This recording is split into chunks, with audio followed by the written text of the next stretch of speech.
Good afternoon, everybody, and welcome to Lunchtime Topics. Lunchtime Topics is a program of the Creative Coast, which is a nonprofit in the Savannah, Georgia area that exists to serve the innovative economy. And we do that through educational programming like Lunchtime Topics, as well as providing connectivity and support to area entrepreneurs who are innovative entrepreneurs in tech and digital entrepreneurs. Today is May 6th, Thursday, May 6th. I'm Kate with the Creative Coast, and our special guest today is Elise Bennon. And she is not only a SCAD, Savannah College of Art and Design business coach, but she is the founder of marketingmentor.com. It's the go-to online resource for creative professionals who want better projects with bigger budgets. And she offers business coaching to small groups and one-on-one. She's also a national speaker and the author of 7 books, including The Creative Professional's Guide to Money, 3 online courses, Creative Live, and The Simplest Marketing Plan, all of which are tailored to the needs of creative professionals. And since 2008, she has hosted the Marketing Mentor podcast. Today, she is going to be speaking with us specifically on perfecting our LinkedIn profile. And she's going to cover these kind of 4 areas. What are the most important elements of your LinkedIn profile? How you should decide whether or not to accept people on LinkedIn, whether to accept those invitations or not. How you can reach out to strangers without sounding spammy in your messages. And what's the best way to share your content on LinkedIn? It's a very specific audience on LinkedIn. So Elise, thank you so much for being here. We're excited to have you. And without further ado, I'm going to turn it over to you. Thank you so much, Kate, for the invitation, and it's my pleasure to be here. And I am going to share my screen, and you should be able to see my screen. And I can't see any of y'all, so I'm just going to talk, and if you need my attention, please yell my name. Great, we can see your screen. Okay, good. All right. And you gave all the important details about me. I'm a business coach and I work a lot with, I say creative professionals. I mean designers, copywriters, artists, mostly commercial artists as opposed to fine artists because the needs are very different for the markets. But I work with strategists and marketers and other coaches. And essentially the common denominator is people who are marketing a service, an intangible service that requires a different kind of marketing than a product, essentially. That is my specialty. I have written several books and I also host the marketingmentorpodcast.com. So I want to start with a big picture about marketing so you have some context for LinkedIn. And I do believe that marketing works when it really does work, actually. And I know that from personal experience. I've been marketing myself as a self-employed person for 33 years. So I know what works and what doesn't work. And it keeps changing. But what works is when you know exactly who you're looking for, and that is your ideal client or your dream client, and you know exactly where to find them, both online and off, and you know what they need to hear in order to trust you. And that's important, and it often takes time to figure out, so don't think you should just automatically know that off the bat. And when you make that the core message of your marketing, right? So what they need to hear is the core message of your marketing, and that marketing can start with your LinkedIn profile. So in a way, what that means is that your LinkedIn profile is actually not about you, it's about them. That may sound weird. It may sound like a contradiction or counterintuitive, but I think you'll see what I mean when I show you what I call my excellent examples. But first, a little overview. Oh, here's my LinkedIn profile, and I encourage everyone to connect with me because then you'll have access to my several thousand contacts, because that's how LinkedIn works. Basically, the more people you're connected to, the more access it gives you to other people. So I would in general say yes when people invite me to connect, and you probably should too. I'll talk a little bit more about that shortly. But the reality is LinkedIn can be very confusing. A lot of people find it disorienting. It's hard to know. It does a lot of different things. It can be very overwhelming. So what I've done here is distilled it to the things that I think it's best for, again, as it relates to creative professionals and people marketing their talents and services.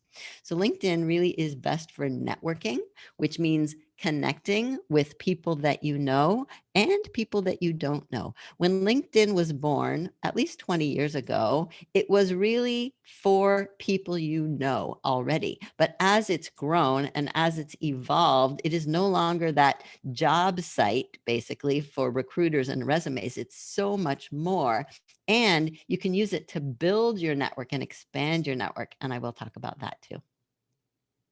It's also good for researching your prospects because LinkedIn is essentially Google for business. In fact, a lot of people, when they're searching for creative professionals and other things as well, skip past Google because you get so much, and sometimes it's not all that good information. But on LinkedIn, which is essentially a database of millions and millions of professionals, that's where people do their research. So you want to make sure that you can be found for what you want to be found for and what your best prospects and clients are searching for.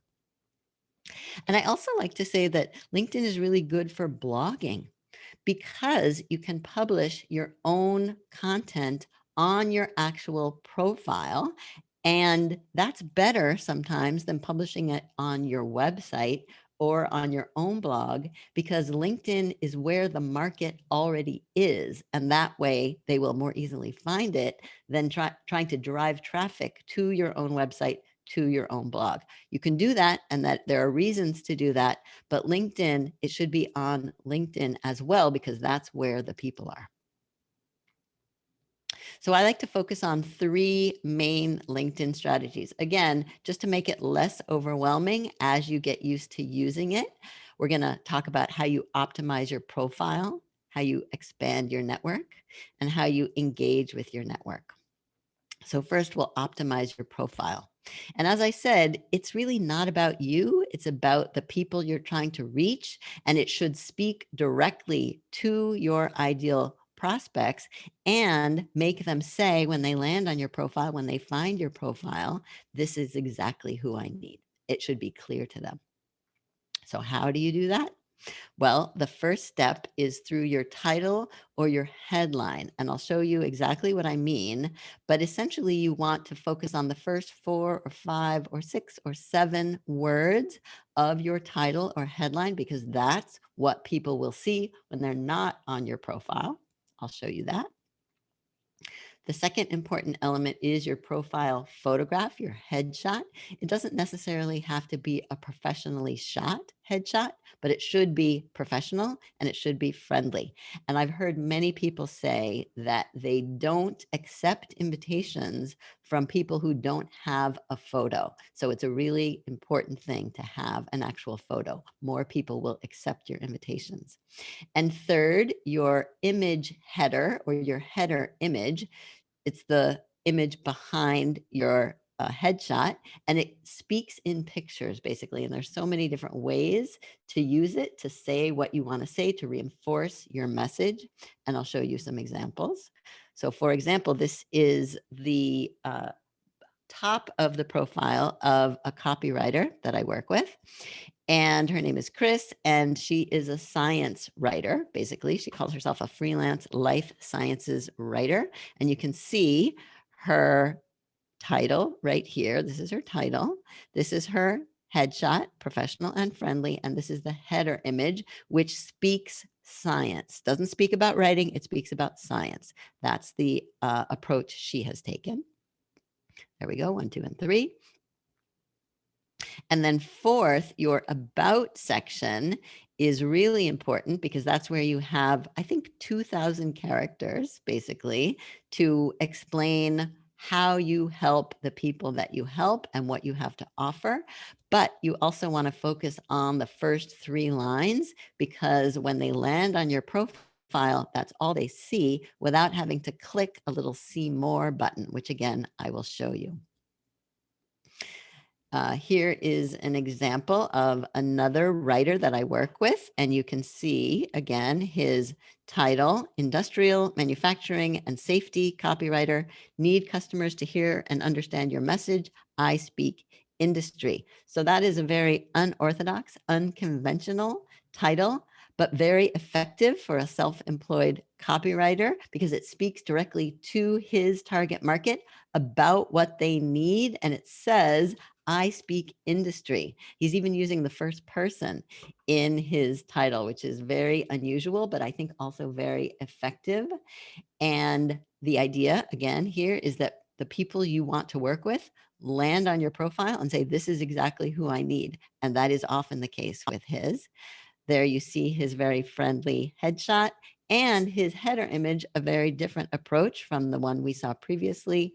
It's got actual text in it. I can help you talk directly to your ideal industrial customer because I've been one. And it's also got all of his contact information, even though someone's contact information is there on the profile, but sometimes people don't know where to look for it or how to find it. You want to make it really easy, and he's doing that.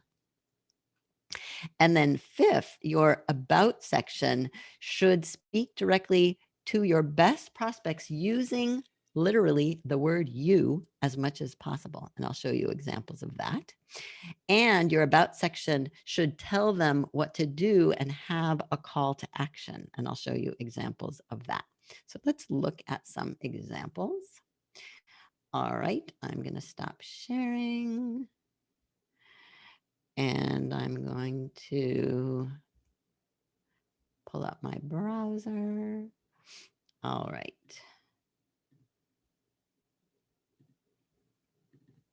Okay. So I'm going to show you a variety of profiles, and we're going to focus on the elements that I have outlined, not everything, because these are the important elements. These are the things I think are most important. So this is another Elise. And actually, before we look at her profile, I want you to see over here on the right, under people also viewed, you can see other people's 3 segments or sections, actually. And this is all people see if they're not on your actual profile. And this is why I said that the first 4 or 5 words of your title are the most important, because as you can see right here, graphic design, brand design, design strategy, president, creative director. You can see there's more there, but we can't see it. It's being cut off. So you want to make sure that the beginning of your title and headline is visible and written in such a way that it speaks to and uses the keywords of your ideal clients and makes them want to click on it so that they can see more and go to your actual profile, right? So that's why those first few words are important. So I want to call your attention here to the title on Elise's profile. It's essentially her elevator pitch. So I'm going to show you many different approaches. There's no right approach. There's no one way to do this. And you really have to try a few out to see what works best for you and what works best for your prospects and clients and the people you are trying to connect with. And the beauty about LinkedIn, which is sometimes different from a website, is that you can essentially change it every day if you want to, and try something new every day if you want to. So feel free to play with it until it's never finished, but better and constantly improving. So again, her title is her elevator pitch. So basically, Elise is a slide goddess who builds decks that connect. And then she puts in parentheses the kind of decks and software that she works on: PowerPoint, Keynote, Google Slides, and Prezi for corporate events, sales meetings, and keynote speakers. So you know what she does, how she does it, and for whom. That's a lot to fit into a title like that. I think you have 240 characters, maybe a little bit more. They keep changing it, but she's making really good and effective use of this little piece of real estate. So that's a really good approach. You'll notice it says decks that connect in her header, also shows the different software, custom presentation graphics for any platform. And this is her tagline: communicate, collaborate, connect, and friendly headshot. And then I just want to show you the about section. So again, as I said, the first 3 lines are the most important, because unless we click on see more, we're not going to see any more. So it has to be compelling. It has to draw someone in. And I think you'll agree with me that this does draw someone in. If you meet me at a party and ask me what I do, I will say I create decks that connect. What I mean by that is I collaborate with production companies and design firms, executives and their teams on corporate events and sales meetings. And then she drops a few names, big names, such as Fiserv, Anheuser-Busch, Accenture, Bridgestone, Sherwin-Williams. And then you definitely want to see more. So I'm going to click on see more. And I help them communicate their vision and message in a way that connects with their audience.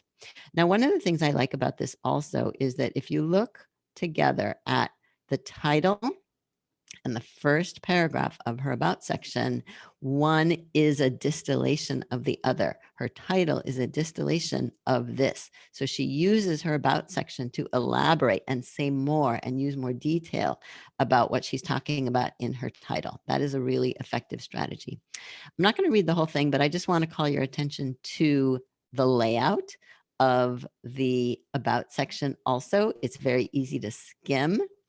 And she also has this little call out section for designers because she has a sub niche, a subcategory of the types of markets that she works with, which is other designers who hate PowerPoint. And so she's speaking to their pain point. Hate PowerPoint? I don't. Let me partner with you to expand the services you offer. Let's face it, PowerPoint is a necessary evil. More and more people are using it and they need decks. As a presentation designer, I can collaborate with you to integrate your design into presentations your clients need to connect with their audience. Let's chat. There's the call to action. Let's chat about how we can work together. All right, let's look at another one. All right, here's another writer. This is Holly, and you can see her title, Educator Turned Copywriter. So she's broadcasting, announcing her history, her past experience, because it speaks to her future and aspirational experience as a copywriter for travel, tourism, and much more. So she's identifying her target markets, but she's also leaving it a little open and saying much more.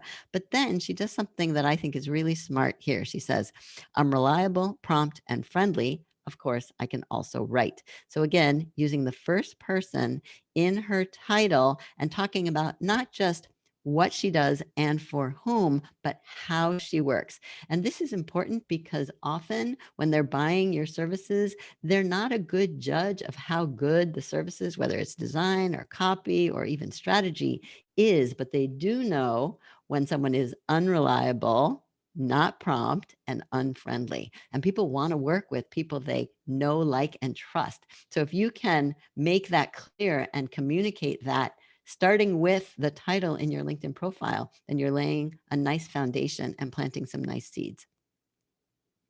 I'm just going to read you the first 3 lines of Holly's about section. And I want to call your attention to the use of the word you here also. It's not about her, it's about you, who she's looking for. Are you often at a loss for words when writing company emails and communications? Have you procrastinated updating your marketing materials because, well, that's a lot of writing?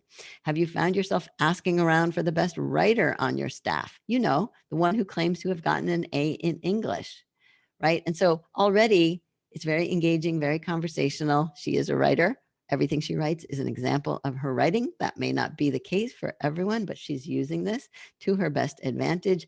And it just makes you want to see more. I'm not going to click there right now, but you can go look at her afterwards. All right, I'm going to show you a couple more. This is George. And she is a coach and consultant. And you can see that her title says Marketing for Specialty Food Brands. She's using these little pipes in her headline. Strategy, coaching, and content creation.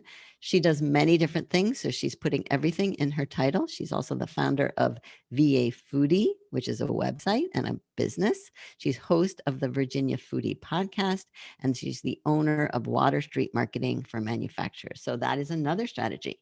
If you do many different things, you can put them all in your title. You have to be careful that it's not too overwhelming, but I think the way she's doing it here is effective. And also remember that you want your keywords, the keywords that your ideal clients may be using to search for you, to be found in your title, because that's what the algorithm is looking for.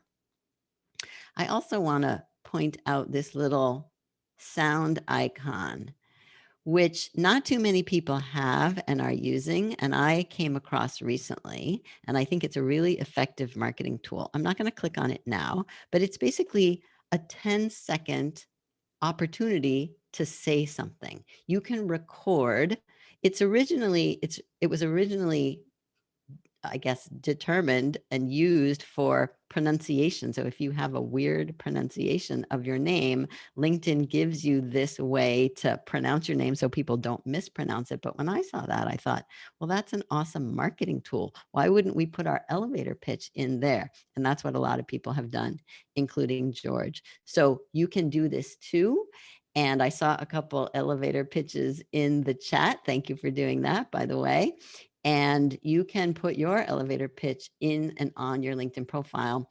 And the one guideline I would give you is that you can't do it on the desktop. You have to do it on your mobile app, so on your phone or on your iPad. But I would definitely try that. Not too many people are doing it. And the power of your voice is actually very, very powerful. All right, I'm going to show you one more. Actually, two more.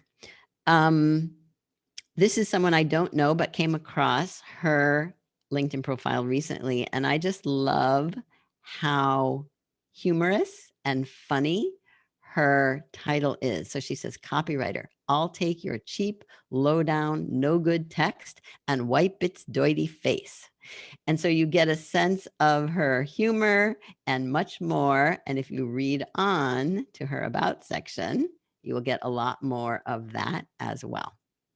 So I'm not going to read that, but you can go look for her later. And then I want to show you one more. I'm going to show you Jana. Jana is an illustration and literary agent. And actually, her title is not awesome. It's just conventional, which is fine. But what I love is her about section. Now, I know I said that your about section should be about them and using the word you, but that strategy doesn't work for everyone. So I wanted to give you an alternative that is more I focused, first person focused. And I think Jana is doing a nice, almost poetic job at that. So she says, I love books and spreading the love of ideas. In 2002, I started working in children's book publishing at Scholastic. Together with a colleague and my boss, we founded a new imprint, Graphics, the first children's graphic novel imprint at a major publisher, right? So she's saying, I love this. And then she's giving 2 lines supporting this thing she says she loves. And you really get a feel for her and her personality and what she's done. She's basically actually integrating her resume into her about section, which if people don't scroll down to see your experience section, they may not see what you've done. And so she's calling her attention to it. I love storytelling and visual media. I love starting new things. I love challenges. I love being part of a fast changing world. So I really love this approach, and that is one you can try as well. All right, so I'm going to stop sharing. And I see there are a few things in the chat, so I'm just going to check and answer some questions because I'm not a multitasker. I can only do one thing at a time. But I see Michael is asking, what do first and second mean after those profile names? Oh, yes. And Kate has answered that question. Thank you. I see. But for the people who are listening and watching and who may not know, that tells you how connected you are to the person. So those are all people I'm connected to. And so the number first, number 1, means I am first degree connection. We are connected. When you see the number 2, that means we have a mutual connection. We are connected by 2 degrees. If you see the number 3, and I think that's the furthest away you will see, because if they're further than 3 connections away, they won't even give you access to them. That's why the more people you connect with, the better and more access you have. So 3 means there are 2 people between us, basically. All right. I'm going to move on back to my PowerPoint. Hold on.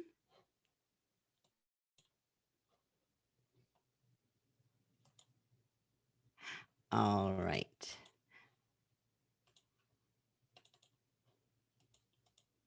Okay. So that was optimize your profile. Now I'm going to talk about expanding your network, and then I'll talk about engaging your network. So 4 ways to expand your network. You're going to build on your existing network. So most important, you may know people you forgot you knew, and you want to make sure. That's the beauty of LinkedIn. They're all there for the most part. So make sure you're connected already to everyone you know. And if you're not, invite them to connect. Also, accept invitations. I want to say from anyone who seems reasonable. A lot of people are afraid, oh, but I don't know that person. What do they want from me? There's no danger from my point of view on LinkedIn. It's a very different kind of social media platform. And yes, there's sometimes spammy, scammy people. So you have to be careful. Yes. But I tend to err on the side of accepting invitations from anyone who seems reasonable. If you can see why they might want to connect with you, I'll say yes. And then use it to follow up with new people you meet. So for example, all of the people on this webinar can share and connect with each other if you're not already connected. And that's a nice way to follow up this event, right? That's one way to expand your network. And finally, invite people who you see as your ideal clients and prospects and want to work with to connect. And yes, you might say, oh, that's spammy. I don't want to be that guy. But the truth is, you can do it. If it depends on how you do it, whether or not it is perceived as spammy. And the thing about marketing in general is that we're looking for people who are in the market for what you're offering. We're not trying to convince or persuade anyone who doesn't have a need or doesn't have a need right now that they need you. So we want to look for and be open to and searching for, put our lines in the pond for people who are in the market.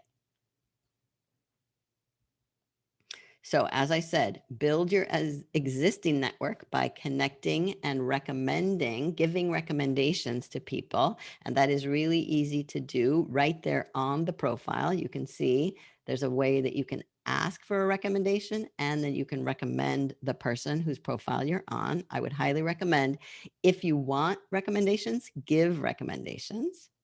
And as I said, accept. Oh, I already said this. I say yes to almost everyone, and I do think you should too. Then don't just click accept. Send a message to the people whose invitation you've accepted and say a little something to them. Send them a message. And for example, I have an email newsletter called Quick Tips, and I always invite people to sign up for my email newsletter if they like my content and want more of it. So my general response and message when I accept a connection is I say, of course, thanks for reaching out, and feel free to sign up for my quick tips if you don't already get them. So you can do that too, especially if you have an email newsletter, and you should. And then again, it's not that spammy, and you're looking for people who are in the market, you can offer your services. And this is a nice way to do it, right? So you can say, of course, I realize we've just connected, but I just want to make sure you know I use my writing, if you're a writer, to help clients sell more. If you need a professional writer or want new ideas to boost response, I would love to be considered. That's very low key, but offering using generosity as a marketing tool. As I said, you can use LinkedIn for follow-up with the people you meet. So here's a sample message. Hi, Sally. So good to meet you at boot camp. I just found your business card, right? I trust it's not too late to connect. I say it this way because some people imagine that if they don't follow up immediately, it's just too late. And the truth is, it's never too late. And so here's an example of a message you could use when you get to the bottom of a pile on your desk and you find someone's business card who you didn't follow up with. But you can also follow with people you didn't meet. So people who maybe you thought were going to be at this event, for example, and they weren't, and you saw them on a list somewhere. So Sally, I see you were at boot camp. I wasn't there, but I wanted to connect anyway, right? You don't have to only use it to follow with the people that you meet. And then, as I said, invite people that you want to help. So here's what not to do, right? I'm sure we all get messages like this. Here's what we do. It's all about them and what they offer. Are you interested? No, thank you. Always customize your note. Add a note when you're inviting someone to connect, customize it and tell them why you want to connect. That is the most important thing. Tell them why you want to connect. So here's a message from someone to me. I've been following you and learning lots from your advice since 2012. I'm so glad we can connect via LinkedIn. That's plenty. That's perfect. And then finally, engaging your network. So there are 3 ways to engage your network. You can browse the feed, which is the LinkedIn feed. Every day, I highly recommend 10 minutes of a daily LinkedIn habit. You can like, comment, and share other people's content. And you can start conversations with people you know, and even better, with people you don't know. So let's talk. Oh, I was going to say a little bit more about those, actually. So let me show you what I mean by browsing the feed. So I'm going to stop the share. Actually, I think I can keep the share and go over here. All right. So here we are again on Jana's profile, and this is the feed. If you click on the in logo, that will take you, some people call it the home, but this is the feed, right? And really what we want to do is comment, right? So you don't have to come up with anything profound. Just some people say that's great. Some people say thanks. But it's very effective when you comment and connect with people through their comments, through their content, right? And so one of the strategies that I recommend is, for example, here's 4 comments. Actually, let's look at the 13 reactions, right? You can look at all the different people who reacted to a particular post and make sure that you're connected to all of them. And if you're not, you can use the pretext of the post. So for example, if I wanted to connect with Penny, oops, there's my puppy. I would go to her profile. I would click on connect. I would add a note. And I would very simply, not making a big deal out of this, say, Penny, I see you reacted to Barb's latest post. Me too. Let's connect. Right? It doesn't have to be profound, just something simple and friendly from a person. All right, so let me go back. All right, and then I'm gonna wrap it up. Oops, I can't grab that thing over here. All right.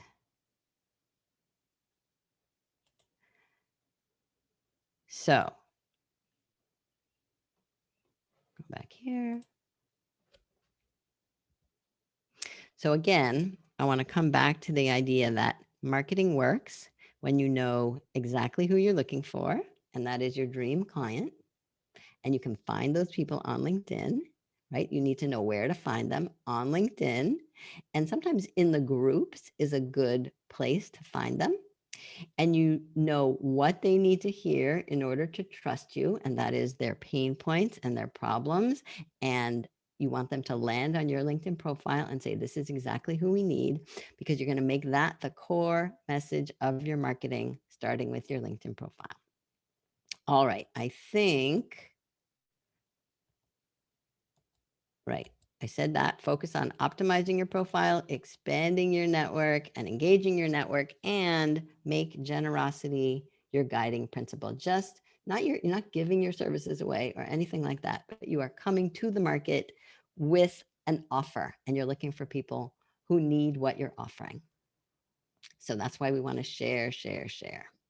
So my suggestion, if you want to try some of this today or tomorrow, is to create or revise your own profile. You can try out that free 1 month of premium. Often people ask me, should I pay for LinkedIn Premium? And I generally say, not until you've exhausted everything that the free version can do for you. And when you're ready, you can see how much more is possible with the free 1 month trial version of the premium. But you have to be careful because it can get expensive, and you really only want to pay for it when you know you're actually going to use it to its potential, and just start connecting with people. So here's all my contact information, and I highly recommend my podcast if you like to listen to things at marketingmentorpodcast.com. And I am happy to take any questions. Questions? Anybody got them? I know I have one. All right. So my question is this: what are your thoughts on? I mean, I use the search bar feature a lot in what I do. I mean, specifically looking for startups and area startups that we might not know about. I like stay on that tool. Have you found success with that? I mean, I know there's like you can narrow it down and put on certain filters. Mhm. That's been really successful. And I also wanted to comment on your commenting on other posts. Like I found that to be, that's how I found a ton of people through Mhm. mutual connections. There could be a startup in Savannah and they know another startup. And I've even commented before and had others, I commented on somebody's who was a mutual connection. Or wasn't connected to me. I was connected to somebody else who was connected to them. And that person ended up reaching out to me and it led to multiple connections. So Yeah. I do think there's a lot of power in that. But what about the search bar feature? Have you had success narrowing down and finding people? And do you recommend that? Yes and no. I find that the searching on LinkedIn can be very awkward and clunky, and they're mostly showing you people that you are connected to, the closest you're connected to, which is good because then you can say, oh, we have this mutual connection. But a lot of times, like even the list of industries that you can choose from is incredibly limited. So that can be very frustrating for people if they can't find the industry that they're looking for. So yes, on the one hand, if you're willing to use workarounds and get creative and just see how the filters work.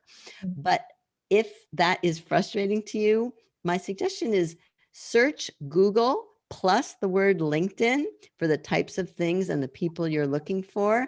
And that will bring you to the LinkedIn profiles of the people you might not be able to find directly on LinkedIn.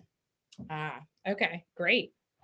And I just want to comment actually on the other thing you said about finding people through comments, because I do have one client also who made a comment on someone else's post, and one of her best prospects, who she didn't even know this person existed, but it would have been an ideal prospect for her, was reading through the post and reading through the comments. And then when she saw her title, she said, this is exactly the type of copywriter we need. And she's now gotten several contracts with them through that. So you just never know what's going to come out of these little connections and comments. So that's where I would spend my time, is engaging the network.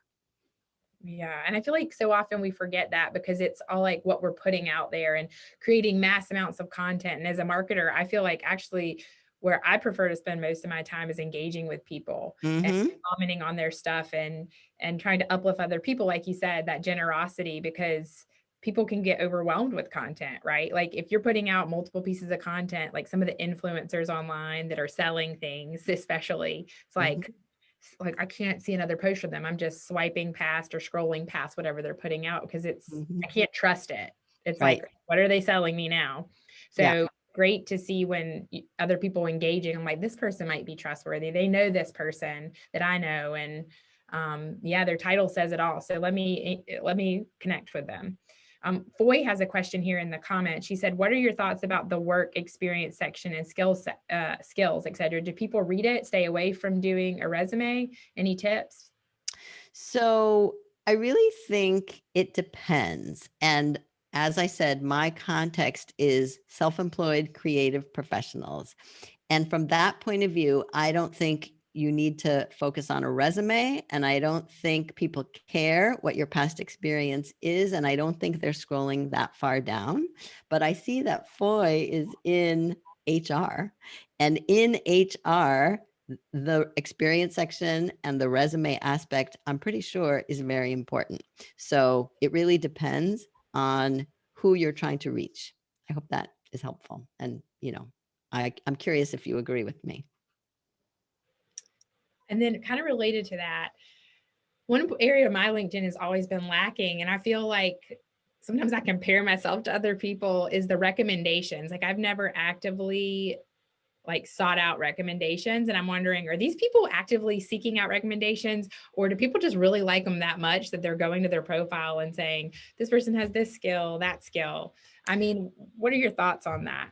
Yeah, so I think you're talking about two different things there, though. The recommendations are like testimonials where people say, I've worked with Kate and she's awesome. And that definitely is important and means something to the world.